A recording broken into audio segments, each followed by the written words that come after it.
Saksak mo daw po yung ano. Yan, sige. Yan. So ito yung consumption. Ayun, ang nirecommend mo, ito lang. Nagpapainit po kasi siya ng tubig. Ito lang nirecommend mo kasi 5,000 lang yung bill niya. Sige, plan ko daw, sir. Nagbawas konti. Sa palagay niyo, satisfied kaya siya? So hindi. Kasi nagpapainit ng tubig. Kailangan mo ngayon, ito yung resistive outlet. Sige daw, sir. Tanggalin mo muna yung painitan ng tubig. Tapos saksak mo daw dun sa resistive outlet. Tapos, i-plug mo yan sa ating outlet. Now, tignan niyo po kung magkano pong consumption nagpapainit ng tubig. Only 40. 5,000 yung bill niya sa kuryente. Now, satisfied po kaya siya? Yes, matutuwa siya. Kasi tama yung nirekomenda mo sa kanya. Ayan, sige. Salamat po, sir. Ayan, pakitanggal na lang po siya. Tayo po kasi parang doktor. Once na may pasyente, hindi mo alam anong sakit niya. So, ang gagawin mo, i-check up muna o mag-undergo po siya ng laboratory bago ka magbigay ng reseta. So, nakita mo result ng laboratory, alam mo na ang gamot niya.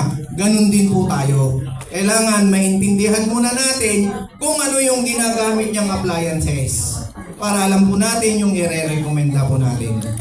Ayan po. Kapag naman 18,000 below ang bill sa kuryente, ito naman 100 microfarad ang i-recommenda. Ano po? So, yan po. Kung kayo po yung may oras na sige, kung meron kayong mga oras, iimbitahan ko kayo mismo sa main office po natin sa Lipa para po mas may elaborate po natin ng maayos yung explanation. Kasi dito po, limited lang yung oras natin. Ano po? Yan. So, dito, may mga testimony po ng gumamit. Which is, dati po siyang 14,953. Nung gumamit po siya, 10,000 na lang. Meralco consumer, dating 8,000. Nung gumamit, 6,000 na lang. Nakatipid po siya 1,500 kada buwan. Sabi ko nga kanina, 500 na lang. Sa loob ng 5 years, 30,000 na save mo. Now, ito. Batilek sa Lipa. Dati po, nung di gumagamit nung October, ang bill po sa kuryente, 4,642. Nung gumamit po siya, November, naging 1,800. Ano? Pagdating po ng December, naging 1,500. Ito pa malupit. Pagdating ng January, naging 1,200. Eh, nung February, naging 871. Ang sarap, di ba? Pakiramdam. Wala po dito natutuwa. Once na dumating yung bill nyo sa kuryente, kayo magtatalon sa tuwa. Dahil mataas. Ano po? Pero kung mayroon kayong device katulad nito, na-experience nyo yung ganitong mga bill sa kuryente, abay tatalon ka talaga. Ano po? Pero hindi lagi habang gumagamit ka ng ganyan, nababa yung iyong bill. Tignan nyo din po kanina yung sinabi ko. Ano po? Seasonal demand. Pagdating ng March, tumaas din ang bill. Naging 1,300. Dati siyang 871, pero naging 1,300. Kasi mainit ang panahon. March. April, tumaas 1,400.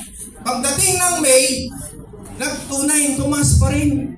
Pero ng June, naging 2,200. So, pababa na sa ulit.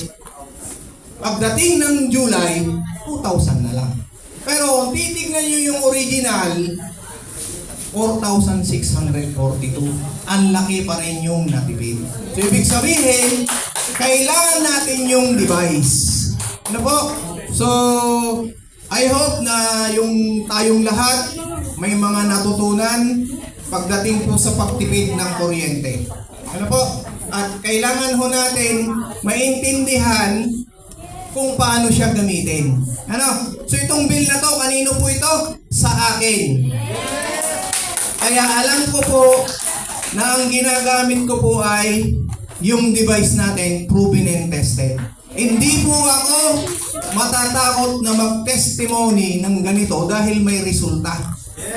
Ano po? So ibig sabihin, kung tayong lahat ay gagamit ng device, matutulungan pa natin ang environment. Yun po yung kailangan po natin. So maraming salamat. Magandang umaga.